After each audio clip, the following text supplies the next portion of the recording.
Let us continue with this activity. It is a group activity, ये एक group activity है। Take some container, आपको कुछ container लेने हैं और उसमें आपको फिल करना है पॉपकॉर्न, पीनट्स, रोस्टेड ग्राम और टॉफ़ीज़, ठीक है। Divide student into group of 7 each, 7 के ग्रुप में हर एक को डिवाइड कर दीजिए। Further divide each group into 3 सब ग्रुप्स कंटेनिंग 1, 2 and 4 स्टूडेंट्स, और फिर उनको 3 सब ग्रुप्स में डिवाइड कीजिए जिसमें 1, 2 या 4 स्टूडेंट्स आए। लेवल देम एंड फर्स्ट वाले को फर्स्ट से, सेकंड को 2, मतलब जिसमें 2 स्टूडेंट है second generation, 3 generation, third generation से उनको लेबल कर दीजिए।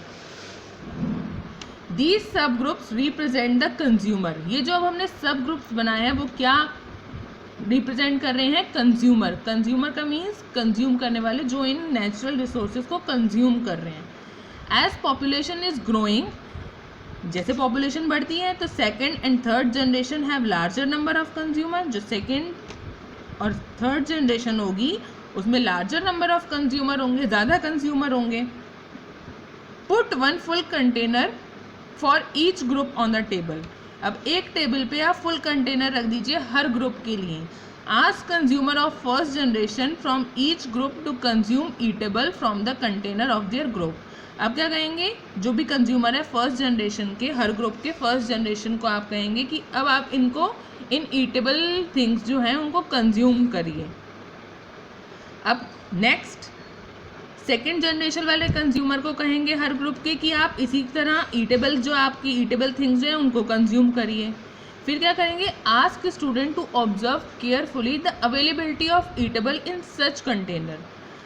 हर स्टूडेंट को कहेंगे, अब स्टूडेंट आपने फर्स्ट जनरेशन को कंज्यूम करने के लिए कह दिया, सेकेंड जनरेशन को कह दिया, अब आप क्या करेंगे, उन ईटेबल्स जो आइटम्स थे उनकी अवेलेबिलिटी को केयरफुली एब्जॉर्व करेंगे कि नेक्स्ट जनरेशन के लिए कि कितनी अवेलेबिलिटी बच रही है। देखिए फर्स्ट के पास इतने सारी ईटेबल्स थिंग थी, ठीक है, इतने सारे ईटेबल्स आइटम थे, लेकिन जब नेक्स्ट जनरेशन को मिले तो यानी कुछ ना कुछ तो कंज्यूम हुआ ही होगा, कुछ ना कुछ तो कम बचा ही होगा, क्योंकि फर्स्ट जनरेशन ने भी तो कुछ कंज्यूम किया है, तो सेकेंड जनरेशन के लिए अवेलेबिलिटी उससे कम रहेगी और थर्ड जनरेशन के लिए अवेलेबिलिटी रिसोर्सेज की उससे कम रहेगी, है ना। If something is left in the container, अगर कंटेनर में कुछ भी बचता है तो थर्ड जनरेशन को कहिए इसी तरह कंज्यूम करने के लिए। Now finally observe whether all the consumer of the third generation got the eatables और नॉट। अब आप इस चीज़ को ऑब्जर्व करिए कि थर्ड जनरेशन को कुछ भी खाने के लिए कुछ भी ईटेबल आइटम मिल रहा है या नहीं। Also observe if anything is still left in any of the container. अब आप इस चीज़ को भी ऑब्जर्व करेंगे कि किसी कंटेनर में कुछ बचा है खाने के लिए या नहीं। Assume that the eatables in the container represent the total availability of an exhaustible natural resources। अब आप इस चीज़ को एज्यूम करिए कि कंटेनर में जो भी आपने ईटेबल आइटम्स लिए थे वो क्या रिप्रेजेंट कर रहे थे, वो रिप्रेजेंट कर रहे थे एग्जॉस्टिबल नेचुरल रिसोर्सेज की अवेलेबिलिटी को। अभी आपने एग्जॉस्टिबल नेचुरल रिसोर्सेज पढ़ा था ना कि नेचर में इनकी अमाउंट कैसी है, लिमिटेड है। अब ह्यूमन एक्टिविटीज़ के थ्रू ये कंटिन्यूसली क्या हो रहे हैं, कम होते जा रहे हैं, क्योंकि कुछ ना कुछ हर कोई यूज़ ही कर रहा है ना। तो ये जो आपके लिए एक्टिविटी करी गई वो ये शो करने के लिए करी गई कि एग्जॉस्टिबल नेचुरल रिसोर्सेज की अवेलेबिलिटी को चेक करने के लिए। कोल, पेट्रोलियम और नेचुरल गैस। ईच ग्रुप में have a different consumption pattern, हर ग्रुप का कंजप्शन करने का पैटर्न, कंज्यूम करने का पैटर्न डिफरेंट था। Are the earlier generation of any group too greedy, क्या जो पहली जनरेशन थी वो ज़्यादा ग्रीडी थी, वो ज़्यादा लालची थी?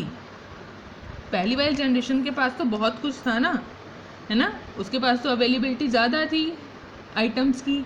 It may be that the earlier generation in some group were concerned about the coming generation and the left something for them.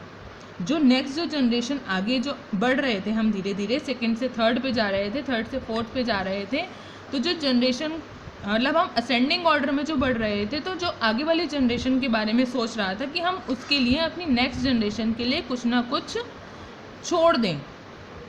अगर हम उनके लिए कुछ नहीं छोड़ेंगे तो उनके लिए ये सारी चीज़ें सब खत्म हो जाएंगी, हमारी नेक्स्ट जनरेशन को कुछ भी नहीं मिलेगा। In this chapter we will learn about some exhaustible natural resources.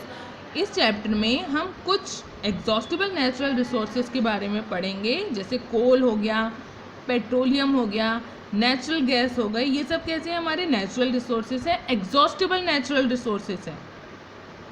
These are formed, अब ये कैसे बने हैं, from the dead remains of the living organism.